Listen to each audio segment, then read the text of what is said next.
Hi, so treasured friends.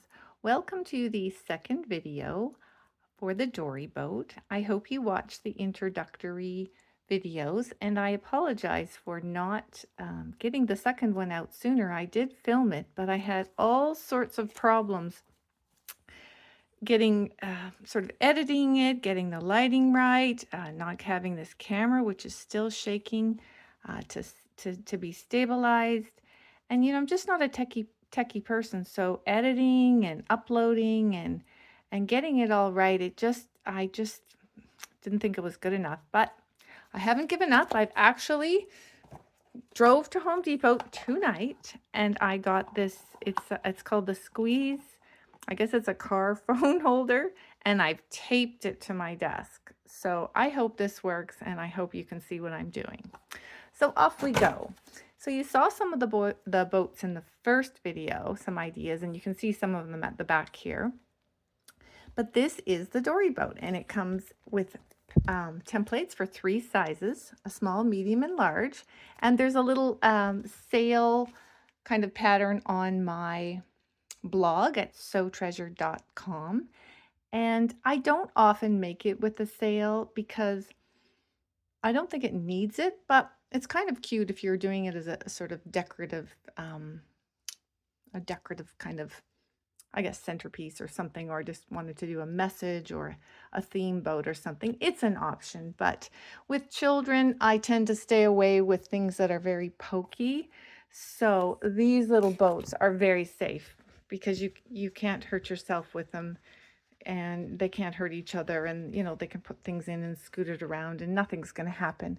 And you can even stack them, one inside the other. So they're just wonderful for gifts or a little toy prop or something to commemorate a special event. So let's get started. Here's some tips and tricks. Now, this doesn't say everything because, of course, I want you to hopefully buy the pattern and make the boat. But I wanted to just show you a couple things. I always take the pattern page and I print it onto cardstock, so it's a little bit sturdier. Then I cut out the pattern shapes on the line. I store them in a little bag, but they would look like this, and it just makes the pattern really easy to trace around. Then, oh yes, and I do sometimes print on transparency film, but if you do buy this stuff, get the one that you can print on an inkjet or laser printer. It has a bit of I guess a textured side where the ink sticks to it. And if it doesn't stick to it, you could also just print it on paper and glue it on there and then cut it out and peel off the paper if you really want to have a see-through sort of tracing template. Okay, now on to gluing. So when I'm gluing, I just take a stack of old photocopy pages that I was going to recycle, and I use that as my gluing surface so I don't get glue on my desk or the spot where I'm working. And I've heard some people even use like a plastic, placemat, or not a cutting board, but some sort of plastic sheet that they can wipe off so that the glue doesn't get all over the place. But basically what I do is, here's a couple glues. This is what I usually use. A Yoo-hoo. It's a small glue stick from an office supply store. I've tried all of these. I've even tried this new one I found. It says sticks to more surfaces. I don't know if it's as washable as these ones, but boy, it does stick down. So I'll talk a little bit more about this glue after. See what you think. And my friend Judy got me this pen. It's really nice. It's a little more pricey, but it's really nice to use, and it comes with little refills. So you could experiment and see what you like to use best. So, and yeah, these two, they come in sort of the regular and the this is the washable, and this is sticks to more surfaces one. So that was kind of a new interesting thing I saw. Okay, so now that we've talked about this, let's go ahead and see what we would do. So the first thing you're going to do once you have your templates is you're going to take your template and you are going to trace it onto a piece of Pellon. This is what Pellon looks like. It's a stabilizer, And I would use the exact one that I say in the pattern because it's made to fit just perfectly. And I simply lay it on, and then I take a fine Sharpie. It's not going to show, so it doesn't have to be air erasable. I hope this will show when I'm doing this. But I simply trace around it like that. Okay. Right, and then I always write what it is. This is a medium inner, so I would put MI, so I don't forget what it is.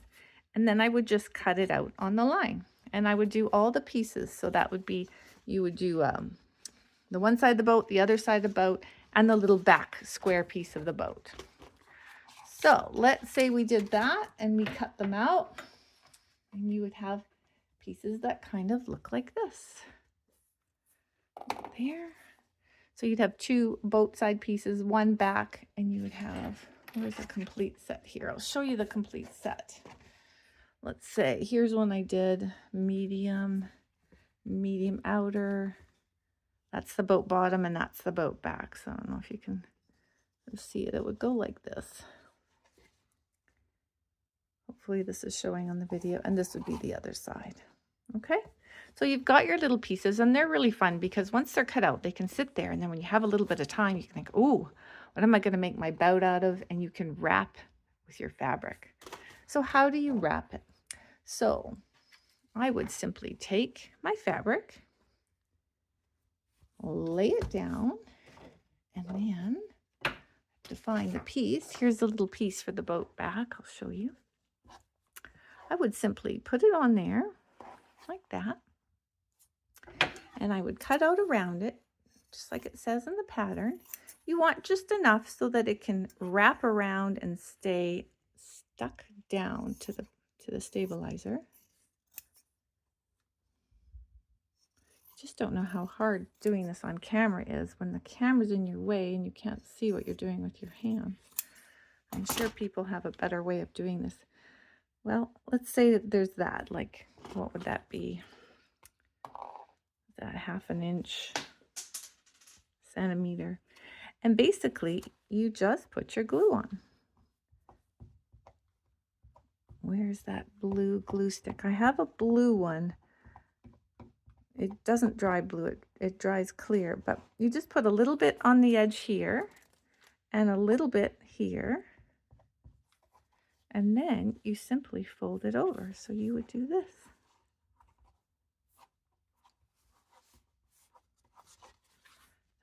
I see how you're doing that.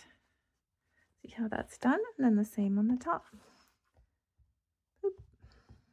Like that. Enough glue so it will hold. Sometimes I avoid like this very edge of the Pellon because my needle might go through there, and I don't want to make it harder for me to put the needle through. I mean, it's not hard or anything. It's just, why stress yourself? Okay, so you can see how I'm getting that nice and flat. Look at those edges. Wrapped it nice and tight. So you can see when you turn it over, do you see how the nice little edge you get? This is flat. That's a nice little edge. And then you just do the other ends. Put the glue on like that.